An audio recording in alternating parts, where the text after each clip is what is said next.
Before we dive in, viewer discretion is advised. This content is for entertainment purposes. What happens when one of Hollywood's most respected actors walks into what should be a routine morning show interview, only to find himself facing off against a host who seems determined to make him look bad on live television?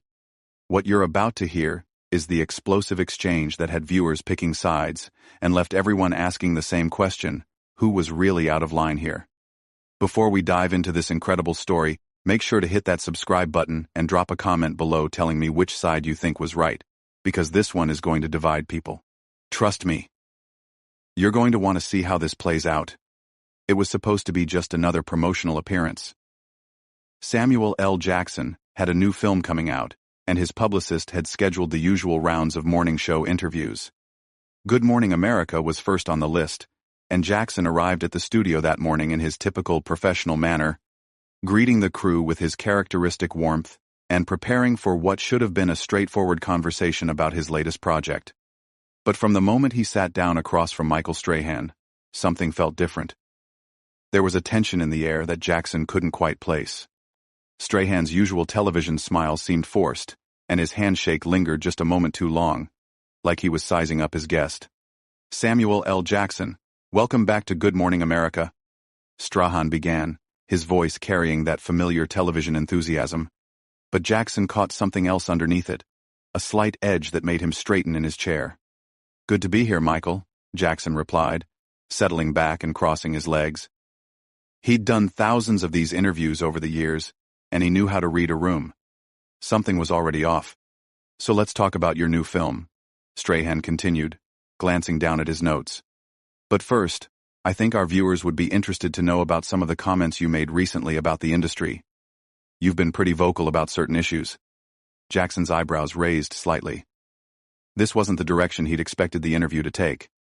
His publicist had specifically outlined the talking points with the producers, all centered around the film, the cast, the director's vision. This felt like a departure from the agreed-upon script. "Well, Michael, I've always been honest about my experiences in this business," Jackson said carefully. "I think it's important to speak truthfully about the challenges we face as performers and as people." Right, Strahan nodded, but his expression suggested he wasn't entirely satisfied with that response. "But some people might say that when you're as successful as you are, when you've had the career you've had, maybe it's time to, focus on the positive instead of always bringing up the negative aspects." The question hung in the air like a challenge. Jackson felt his jaw tighten slightly, but kept his composure. He'd faced tougher crowds than this, and he wasn't about to let a morning show host rattle him. "I'm sorry. Are you suggesting that speaking honestly about important issues is somehow inappropriate?" Jackson's voice remained level, but anyone who knew him could hear the slight shift in tone. "Because I was under the impression that this was supposed to be about my film, not my personal philosophy on social commentary." Strahan leaned forward in his chair, his smile never wavering but his eyes growing sharper. "Hey, I'm just saying what some people out there are thinking. You've built this reputation as someone who doesn't hold back, but sometimes viewers wonder if maybe you're being a little too, how should I put this, aggressive in your approach to certain topics." "Aggressive?" Jackson repeated the word slowly, and anyone watching could see his demeanor changing. The easygoing movie star persona was giving way to something more intense. "That's an interesting choice of words, Michael. Would you use that same word to describe other actors who speak their minds? Or is that a special term you reserve for certain people?" The live studio audience was beginning to sense the tension. What had started as a routine celebrity interview was quickly becoming something else entirely. Strahan, rather than backing down or steering the conversation back to safer territory, seemed to be doubling down on his confrontational approach. "Look, I'm not trying to put words in your mouth or anything," Strahan said, holding up his hands in a gesture that was meant to appear conciliatory but came across as condescending. "I'm just wondering if you ever think about how your comments might come across to regular people, everyday Americans who just want to be entertained when they go to the movies." Jackson's response came without hesitation, and his voice carried the kind of authority that had made him one of the most commanding presences in Hollywood. "Michael, let me ask you something. Do you think the people watching this show right now are incapable of handling honest conversations about real issues? Do you think they're too simple to understand that an actor can both entertain them and have opinions about the world around them? The question caught Strahan off guard. He hadn't expected Jackson to turn the tables so directly, and for a moment, his television-ready composure slipped. That's not what I'm saying at all. Then what exactly are you saying? Jackson pressed, leaning forward now. Because from where I'm sitting, it sounds like you're suggesting I should keep my mouth shut about things that matter to me and just smile and wave and talk about how great everything is. Is that the kind of interview you want to conduct here? I just think, Strahan began, but Jackson wasn't finished. No, let me finish, Jackson said, his voice rising just slightly but carrying tremendous weight. I've been doing this for over 30 years. I've worked with some of the greatest directors in the business. I've been part of films that have moved people, challenged people, entertained people. And in all that time, I've never once apologized for having opinions or for speaking my mind. So if that makes me aggressive in your book, then I guess we have very different definitions of that word. The studio had grown quiet. The producers behind the cameras were frantically trying to figure out how to handle what was quickly becoming a live television disaster. But neither Jackson nor Strahan seemed willing to back down. Look, Sam, Strahan said, and the casual use of the shortened name was clearly intended to diminish Jackson's stature. I respect your career. I really do. But sometimes I think you forget that not everyone sees the world the way you do. Sometimes people just want to hear about the movie without all the extra commentary. Jackson's eyes narrowed. Sam? We're on Sam terms now? That's interesting. And let me get this straight. You think people are too fragile to handle a conversation that goes beyond surface-level promotion? You think your viewers are that shallow? I think my viewers appreciate honesty, Strahan shot back. And honestly, sometimes it feels like you're more interested in making points than in connecting with people. Making points? Jackson's voice carried a dangerous quiet now. Michael, every film I make, every role I take, every interview I give, is about connecting with people. The difference is, I don't treat people like they're children who can't handle complex thoughts. I give them credit for being intelligent human beings who can appreciate both entertainment and substance. The tension in the studio was now palpable. What had started as a celebrity interview had devolved into a philosophical battleground, with Jackson defending his right to be more than just a promotional tool, and Strahan seemingly determined to put him in his place. The audience could sense that something significant was happening, but they had no idea how much worse it was about to get. Strahan, sensing he was losing control of the interview, decided to take a different approach. Instead of backing down, he leaned into the conflict, apparently believing he could somehow regain the upper hand by becoming even more confrontational. You know what, Samuel? Strahan said, emphasizing the full name now in an obvious attempt to sound more respectful after being called out. I've been doing television for a long time too, and I've interviewed a lot of celebrities. Most of them understand that there's a time and place for everything. When you come on a morning show, people are having their coffee, getting ready for work. They want something light, something positive. Jackson's response was swift and cutting. So now you're the authority on what people want? You've decided that the viewers of this show are incapable of engaging with anything more substantial than fluff pieces and weather reports? That's not what I said. That's exactly what you said, Jackson fired back. You just told me that people having their morning coffee can't handle a real conversation. You've essentially called your own audience shallow, but somehow I'm the problem for giving them credit for being more intelligent than that. Strahan's jaw tightened visibly. Look, I know you think you're making some kind of profound point here, but this is Good Morning America, not a philosophy class.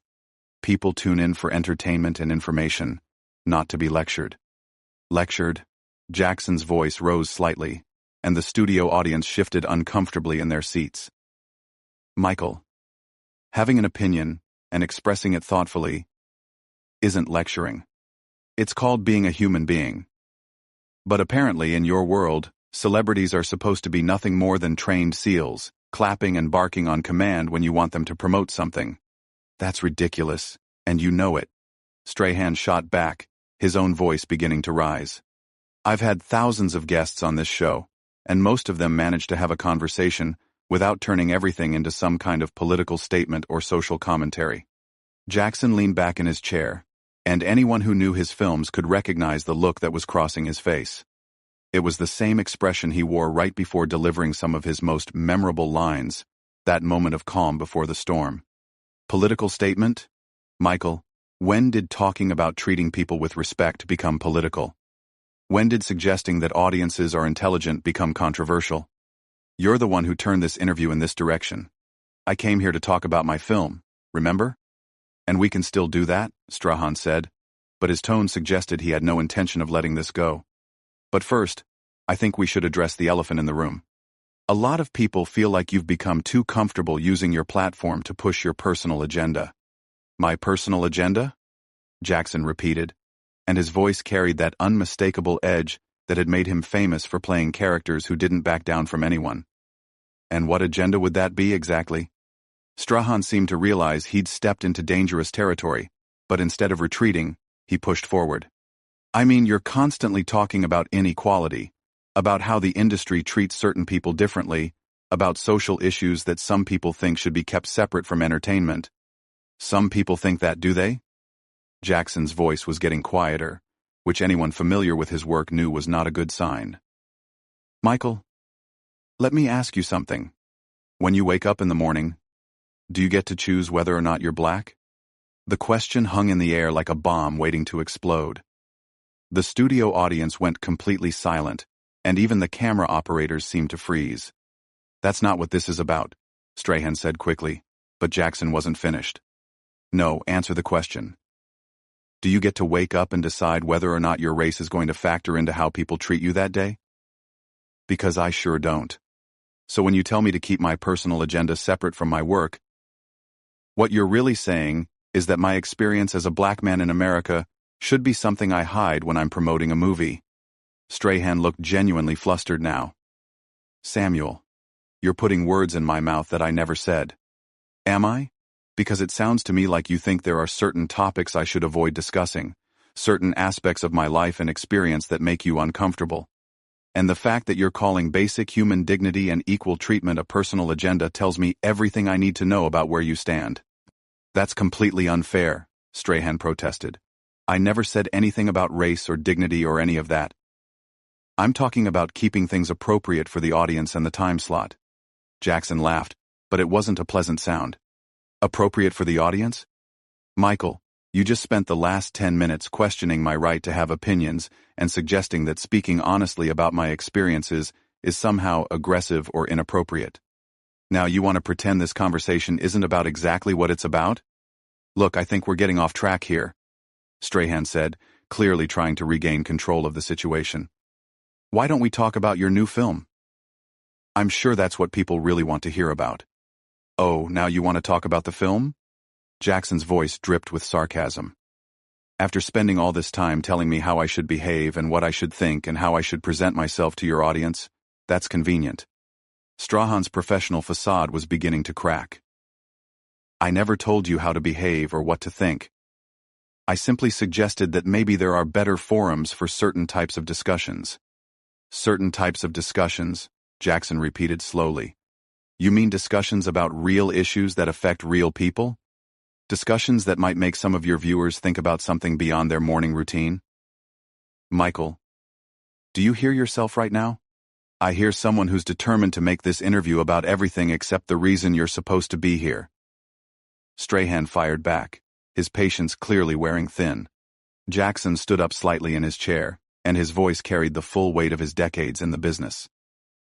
The reason I'm here is because your producers invited me to come and talk about my work. But apparently, what you really wanted was for me to come here and be a good little celebrity, smile pretty, say nothing of substance, and make sure I don't challenge anyone's preconceptions about anything. That's not true and you know it. Then explain to me what just happened here, Jackson demanded. Explain to me why a conversation about my film turned into you questioning my right to have opinions and suggesting that I'm too aggressive for speaking my mind. Explain to me why you think it's appropriate to sit there and tell me how I should conduct myself as a public figure. Strahan looked directly into the camera, as if appealing to the viewers at home. I think our audience can see what's happening here. I asked some reasonable questions, and instead of having a normal conversation, we've gotten lectures and accusations. Jackson's eyes flashed dangerously. You just did it again. You just dismissed everything I said as lectures and accusations, instead of addressing the actual points I raised. Michael, you've been condescending and disrespectful from the moment I sat down, and now you want to play victim because I called you on it. The tension in the studio had reached a breaking point. Production assistants were whispering frantically to each other, and the director was making urgent gestures from behind the cameras. But both men seemed locked in a battle of wills that neither was prepared to lose. I've been nothing but professional, Strahan insisted, but his voice betrayed his growing frustration. Professional? Jackson's laugh was bitter. Michael, you've questioned my integrity, dismissed my intelligence, and suggested that I should keep my mouth shut about issues that matter to me. If that's your definition of professional, then we have very different standards. What happened next would go down as one of the most shocking moments in morning television history. Strahan, apparently believing he could somehow salvage the situation by doubling down on his position, made a decision that would prove to be a massive miscalculation. You know what, Samuel? Strahan said, his voice taking on a tone that suggested he thought he was about to deliver some kind of devastating comeback. Maybe the problem isn't with my questions. Maybe the problem is that you've become so used to people walking on eggshells around you that you can't handle it when someone treats you like a regular guest instead of giving you special treatment. The words hit the studio like a thunderclap. The audience audibly gasped, and even the crew members behind the cameras looked stunned. Jackson's face went completely still, and for a moment, the silence was deafening. Special treatment, Jackson repeated, his voice deadly quiet. Michael, did you just suggest that expecting basic respect and professionalism is asking for special treatment? Strahan seemed to realize he'd crossed a line, but instead of backing down, he pressed forward with what would prove to be career-damaging stubbornness. I'm just saying that every guest who comes on this show gets the same treatment. I ask tough questions, I challenge people. That's what good interviewers do. Tough questions? Jackson's voice was rising now, and his famous intensity was on full display. Michael, you haven't asked me a single question about my craft, my preparation, my process, or anything related to why I'm supposedly here. Instead, you've spent this entire time trying to put me in my place and suggesting that I should be grateful for the opportunity to sit here and be insulted on live television. That's not what happened, and you know it. Strahan shot back, but his voice lacked conviction now.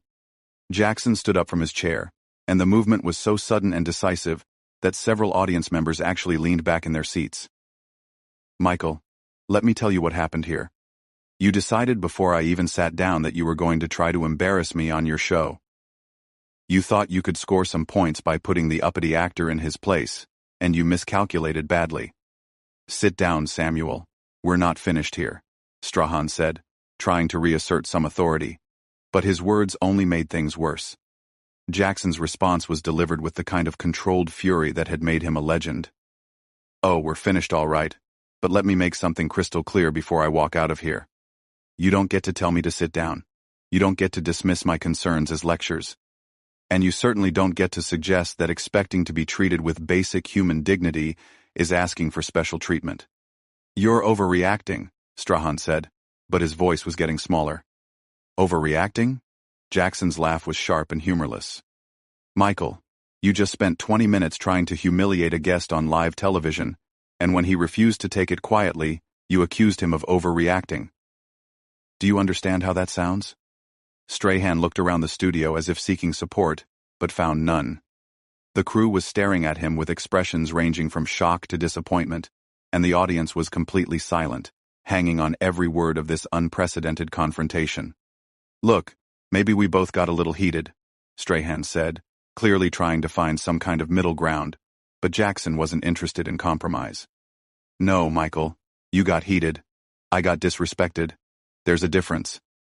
You came into this interview with an agenda, and when I didn't play along with your little game, you decided to get nasty. Well, congratulations, you got exactly what you wanted. Jackson began unhooking his microphone, and the finality of the gesture sent panic through the production team. Samuel. Wait, Strahan said, suddenly realizing the magnitude of what was happening. We can work this out. Work what out? Jackson turned back to face him, and his expression was one of complete disgust. You've shown me exactly who you are, Michael. You've shown everyone watching exactly who you are. There's nothing to work out. Don't do this, Strahan pleaded, his television persona completely abandoned now. Don't walk out on live television. Jackson paused in removing his microphone and looked directly at Strahan with an expression that could have melted steel. You know what the most pathetic part of this whole thing is? You actually think you're the victim here. You think that being called out for your behavior makes you the wronged party in this situation. I never meant for any of this to happen, Strahan said weakly. Yes, you did, Jackson replied with absolute certainty. You meant for exactly this to happen. You just thought it would go differently. You thought I would sit here and take whatever you wanted to dish out, smile for the camera, and thank you for the privilege. Well, I've got news for you, Michael. Those days are over. Jackson finished removing his microphone and set it down on the table with deliberate care. To everyone watching at home, I apologize that your morning show got turned into this circus. But sometimes you have to take a stand, even when it's uncomfortable, even when it's inconvenient. Especially when it's inconvenient. Samuel, please. Strahan tried one last time, but Jackson was already walking away. No, Michael, you've said enough. We both have. Jackson stopped at the edge of the set and turned back one final time. And just so we're clear, this isn't about being difficult or demanding special treatment. This is about refusing to be disrespected by someone who thinks his platform gives him the right to talk down to his guests. The studio erupted in confused murmurs as Jackson walked off the set, leaving Strahan sitting alone at the interview table, looking completely shell-shocked. The cameras continued rolling, capturing every moment of what would become one of the most talked-about incidents in morning television history. We'll be right back, Strahan said weakly to the camera, but his voice was barely audible over the chaos that had erupted in the studio. As Jackson disappeared behind the scenes, the full weight of what had just happened began to settle over everyone present. This wasn't just a celebrity having a bad interview, this was a complete breakdown of professional standards. And everyone in that studio knew they had just witnessed something that would be talked about for years to come. The irony wasn't lost on anyone paying attention. Strahan had started the interview trying to put Jackson in his place, suggesting that the actor was too aggressive and outspoken for mainstream audiences.